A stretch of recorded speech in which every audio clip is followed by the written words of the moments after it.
आजकल ज्यादातर बड़े शहर जहां अनएम्प्लॉयमेंट, क्राइम और हाउसिंग इशू जैसे प्रॉब्लम्स फेस कर रही है, वही दुबई एक ऐसा शहर है जो अबैंडन लग्जरी कार्स की बढ़ती हुई आबादी से जूझ रही है। गल्फ न्यूज के मुताबिक दुबई में हर साल 2 से 3 हजार सुपर कार्स को उनके मालिकों द्वारा रेगिस्तान की तपती हुई गर्मी में धूल जमा करने के लिए छोड़ दिया जाता है। पर ऐसा सिर्फ दुबई में ही नहीं, बल्कि हमारे इंडिया में भी आपको ऐसे हजारों लग्जरी कार्स और सुपर कार्स सड़क किनारे धूल जमा करते हुए दिख जाएगी। लेकिन अब मुद्दा ये है, आखिर क्यों इन एक्सोटिक कार्स को उनके मालिकों द्वारा अबैंडन कर दिया जाता है, और क्यों दुबई की तरह इंडिया भी सुपर कार्स के लिए ग्रेवयार्ड बनते जा रहा है। कुछ लोगों को लगता है दुबई के लोग बहुत ही अमीर होते हैं, इसलिए जब ये अपने पुराने कार से बोर हो जाते हैं तो उसे छोड़ नए कार खरीद लेते हैं। लेकिन ऐसा बिल्कुल भी नहीं है। Well, this has to do with Dubai's economic demography. दरअसल दुबई के 90% से भी ज्यादा रेसिडेंट विदेशी मुल्क के हैं, यानी ऐसे लोग जो दुबई में या तो बिजनेस करने के लिए या फिर हाई पेइंग जॉब के तलाश में आते हैं, और एक बार जब ये कमाने लग जाते हैं तो कई सारी चीजें खरीदना शुरू कर देते हैं, जिनमें लग्जरी कार्स इनकी टॉप प्रायोरिटी होती है। और तब जाके असली प्रॉब्लम शुरू होती है। असल में दुबई की एक लीगल सिस्टम है जो शरिया कानून पर बेस्ड है, जिसके तहत किसी भी डेट की नॉन रिपेमेंट एक क्रिमिनल ऑफेंस माना जाता है। और ऊपर से यूएई के पास बैंकरप्सी का कोई लॉ नहीं है, जिसका मतलब उन लोगों के लिए कोई प्रोटेक्शन नहीं है जो लोग अपने कार का रिपेमेंट नहीं कर पाते या फिर मॉर्गेज डिफॉल्ट या क्रेडिट कार्ड का बिल पे करने में फेल हो जाते हैं। ऐसे लोगों में किसी भी तरह की रहम नहीं दिखाई जाती, उन्हें सीधा जेल भेज दिया जाता है। अब फॉरेन से आए हुए लोग लोन लेके सुपर कार्स खरीद तो लेते हैं क्योंकि लोन इजीली अवेलेबल होती है, लेकिन कई जॉब्स में हाई टर्नओवर रेट के कारण ये पैसा लौटा नहीं पाते। एज ए रिजल्ट ये जेल जाने के डर से लग्जरी कार्स के साथ साथ अपनी सारी चीजें दुबई में छोड़ के अपने देश भाग जाते हैं, और इसी के चलते आज हजारों लग्जरी कार्स दुबई के खाली मैदानों में धूल इकट्ठा कर रहा है।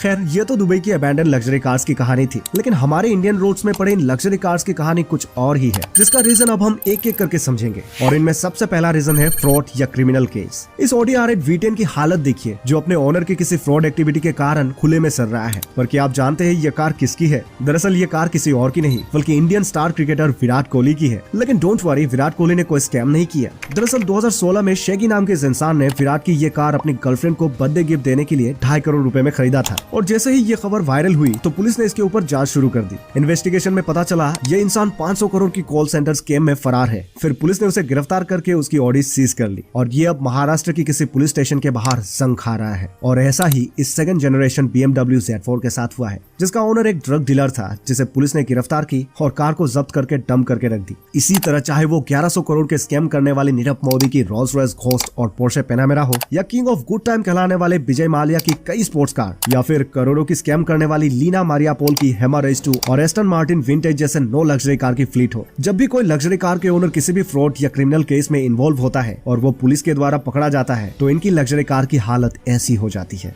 अगला रीजन है टैक्स एवेशन। इंडिया में अगर आपको कोई लग्जरी कार खरीदनी है तो ऐसे में आपके पास ज्यादा ऑप्शन नहीं होते, और खासकर अगर बात सुपर कार की हो तो इसके लिए आपके पास दूसरे कंट्री से इंपोर्ट करने के अलावा कोई ऑप्शन ही नहीं बचता। इसीलिए कई सारे लोग यूके या दुबई जैसे जगह से इंपोर्ट कराते हैं। लेकिन इसमें जो सबसे बड़ी प्रॉब्लम है वो है लग्जरी प्रोडक्ट्स पर लगने वाली हाई टैक्सेस। अगर आप कोई लग्जरी कार इंपोर्ट करते हैं तो उसमें custom duty, IGST, road tax वगैरह सभी तरह के टैक्स मिलाकर उसमें आपको 150 से 200% तक टैक्स देनी पड़ती है, जिससे गाड़ी की कीमत ऑलमोस्ट 2.5 गुना बढ़ जाती है। और इसी हैवी टैक्स से बचने के लिए कई सारे लोग लग्जरी कार्स को इलीगली इंपोर्ट करते हैं। लेकिन कई बार जब ये इस तरह की इलीगल एक्टिविटीज में पकड़े जाते हैं, तब इनके साथ साथ इनकी कार्स को भी सीज कर लिया जाता है। जैसे 2021 में बिग बॉय टॉयज के CEO को अफ्रीकन डिप्लोमेट्स के नाम पर 20 से भी ज्यादा लग्जरी गाड़ियों को इलीगल इंपोर्ट करने के जुर्म में अरेस्ट कर लिया गया। साथ ही इनकी सभी कार्स को भी सीज कर लिया गया, और अब ये सभी कार्स पुलिस स्टेशन में अपनी जिंदगी की आखिरी दिन गिन रहे हैं। नेक्स्ट रीजन है हिट एंड रन केस। जैसे कि हमने अभी लग्जरी कार्स और सुपर कार्स पर लगने वाली हाई टैक्सेस की बात की है, इससे आपको साफ पता चल गया होगा इंडिया में कोई आम आदमी लग्जरी कार्स को अफोर्ड नहीं कर सकता। मतलब इन्हें सिर्फ हाई प्रोफाइल के लोग ही कैरी करते हैं, और कई बार जब इनसे कोई रोड एक्सीडेंट जैसे हादसा हो जाता है तो ये अपनी इमेज बचाने के चक्कर में कार को वही छोड़ के भाग जाते हैं।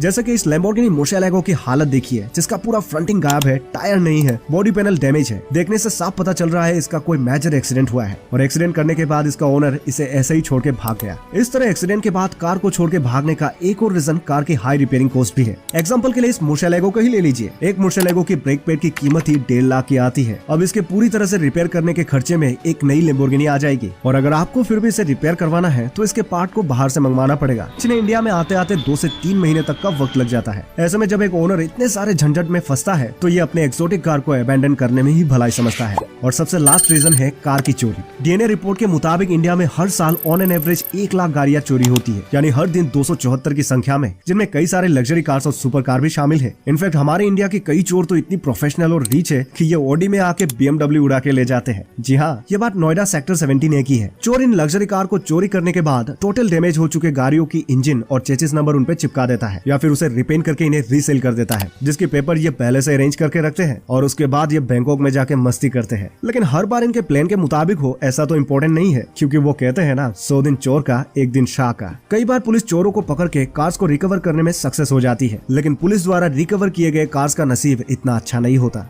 पहले उस कार को पुलिस स्टेशन में स्टोर किया जाता है, बाद में जब तक कोर्ट से पुलिस को ऑर्डर न मिले तब तक पुलिस स्टेशन के बाहर धूल जमा करने के लिए इन्हें छोड़ दिया जाता है। और ऐसा ही एक्सपीरियंस जब किसी लग्जरी कार के ओनर के साथ होता है तो ओनर फ्रस्ट्रेटेड होकर कार को अबैंडन कर देता है। इसके अलावा कई बार लोग किसी क्राइम को अंजाम देने के लिए भी कार्स की चोरी करते हैं, फिर काम खत्म होने के बाद कार को ऐसे ही रोड पर छोड़ के चले जाते हैं। और इसी तरह के without due process abandon cars को स्क्रैप डीलर्स भी खरीदने से डरते हैं, क्योंकि इन्हें ये डर लगता है कहीं पुलिस इन पे चोरी का या फिर क्रिमिनल एक्शन ही ना ले ले। नतीजा ये कार्स रोड पर पड़े पड़े सड़ने लगती है। ऐसे ही और भी कई सारे फैक्टर्स के कारण आज इंडिया भी दुबई की तरह लग्जरी कार्स और सुपर कार्स की ग्रेवयार्ड बनती जा रही है। पर अब सवाल ये उठता है, क्या इन गाड़ियों को खरीदा नहीं जा सकता? देखिए, दुबई में जब कोई अबैंडन कार को इनकी म्युनिसिपल अथॉरिटी द्वारा इंपाउंड कर लिया जाता है तो ओनर्स को क्लेम करने के लिए 15 दिनों तक का समय दिया जाता है। अगर वो उतने में हाजिर नहीं होते तो कार को नीलाम कर दिया जाता है। और इंडिया में भी सीज गाड़ियों का केस क्लोज होते ही गाड़ी को टेंडर निकालकर ऑक्शन में बेच दिया जाता है, लेकिन इस प्रोसेस में कई साल लग जाते हैं। तो अगर आपके पास पैसा और पैशन है तो लगाइए बोली। तो क्या आप किसी अबैंडन सुपर कार को खरीदना चाहेंगे? कमेंट में